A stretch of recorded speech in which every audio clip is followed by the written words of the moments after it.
There is something deeply important that I need to share with you, something that has been resting heavily on my heart for longer than I care to admit. I have carried it quietly, carefully, almost protectively, unsure of when the right moment would come to speak it out loud.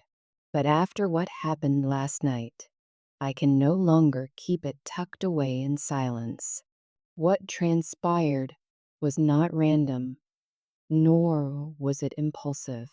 It was a defining moment, one that has the power to shape not only my path forward, but ours as well.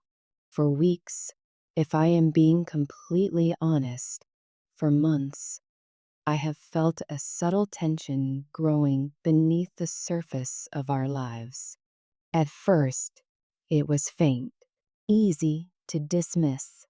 I convinced myself that it was just my imagination, that perhaps I was overthinking things, that time would smooth it out the way time often does.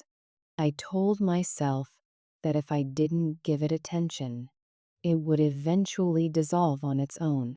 But it didn't.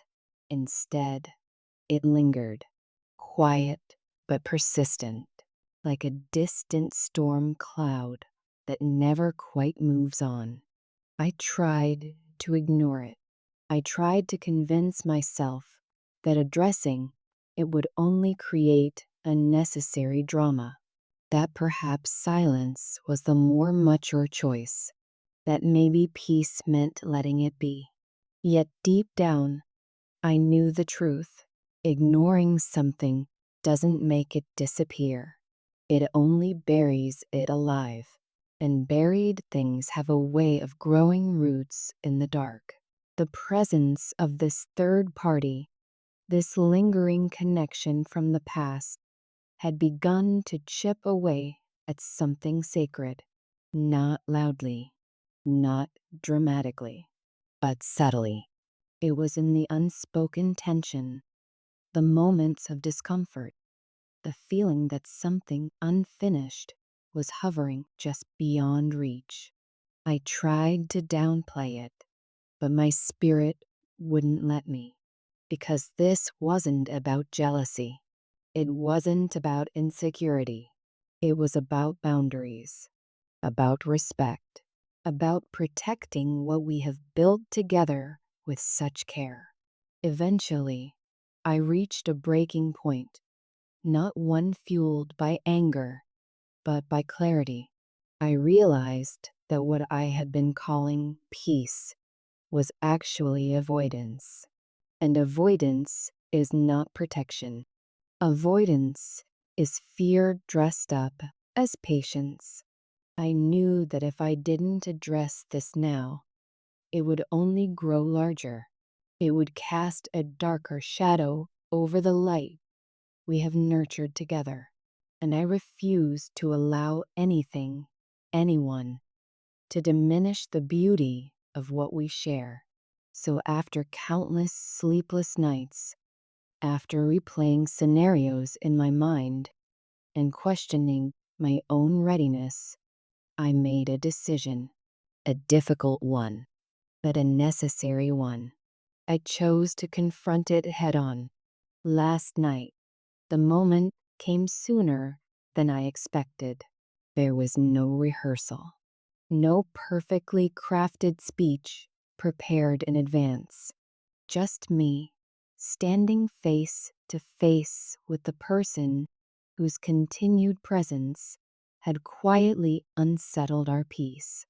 I felt everything at once: nervousness, determination, a flicker of doubt, and surprisingly, a deep, steady calm rising from somewhere within me. It was as though my heart had finally aligned with my mind. I looked them in the eye, and I asked a question that had been echoing inside me for far too long. When will you accept that it's over? The words hung in the air between us, heavy, deliberate, undeniable. They were not spoken in anger. They were not laced with bitterness. They were clear, firm, final. I needed them to understand that this was not a temporary emotional reaction. This was not me being dramatic or impulsive. This was a boundary being drawn carefully, consciously, and without apology. As I continued speaking, I felt a strength rise in me that I hadn't fully recognized before.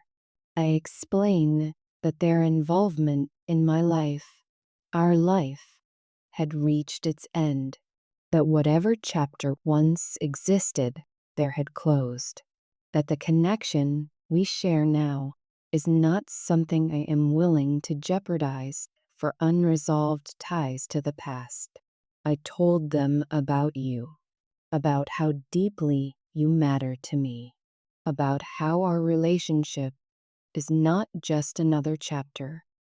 It is the story I am choosing to write moving forward.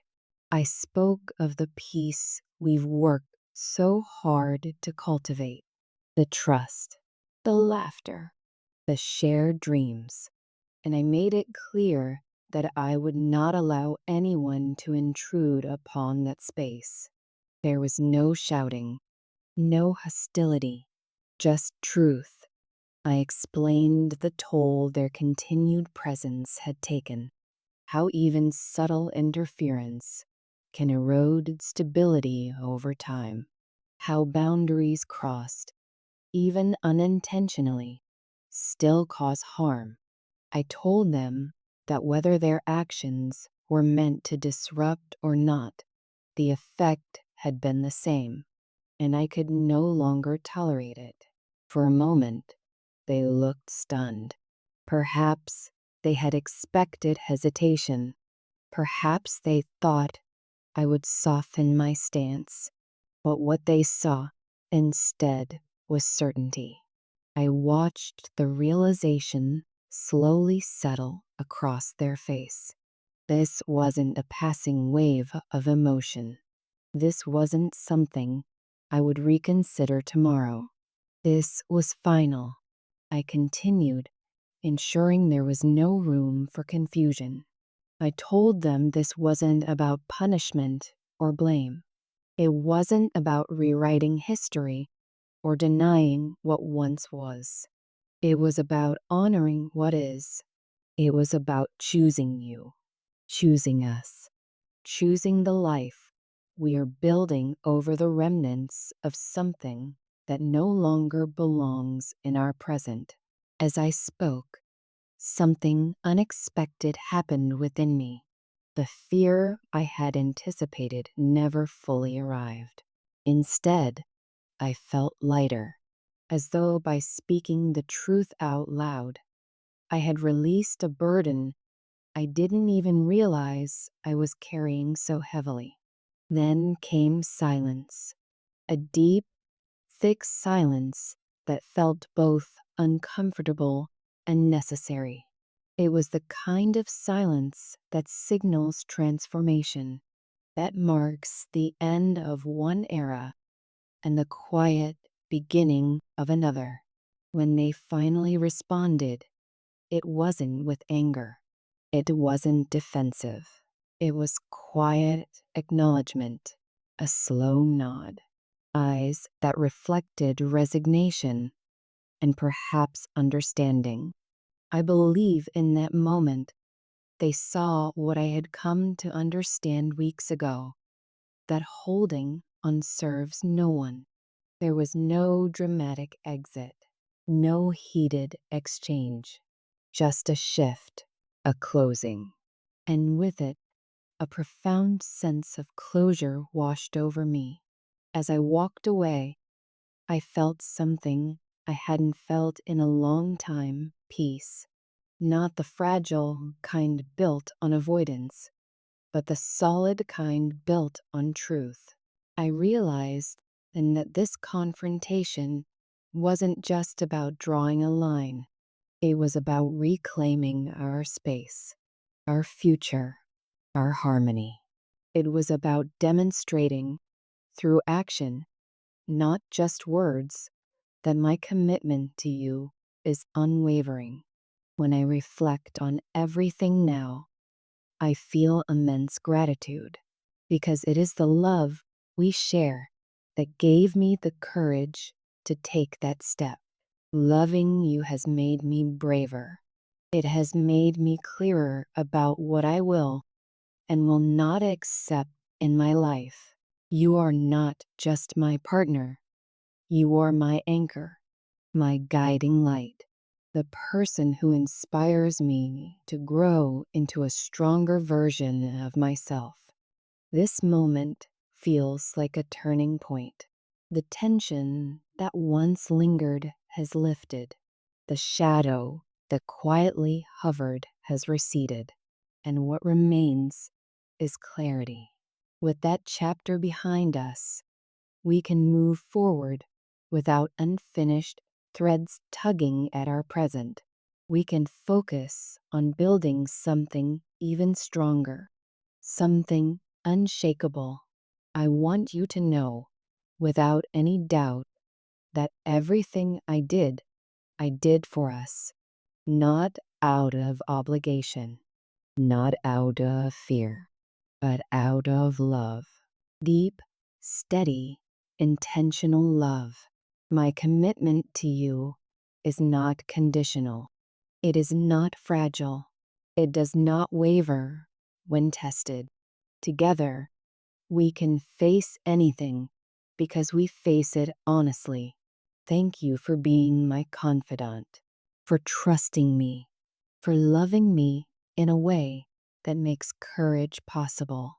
Thank you for the patience you've shown while I worked through this internally. And thank you for the future we are stepping into now with clearer boundaries and stronger foundations. I love you more than I can fully articulate, more than simple words can contain. And as we move into this next chapter of our journey, I do so with a heart that is lighter, stronger, and more certain than ever. With all my love, your name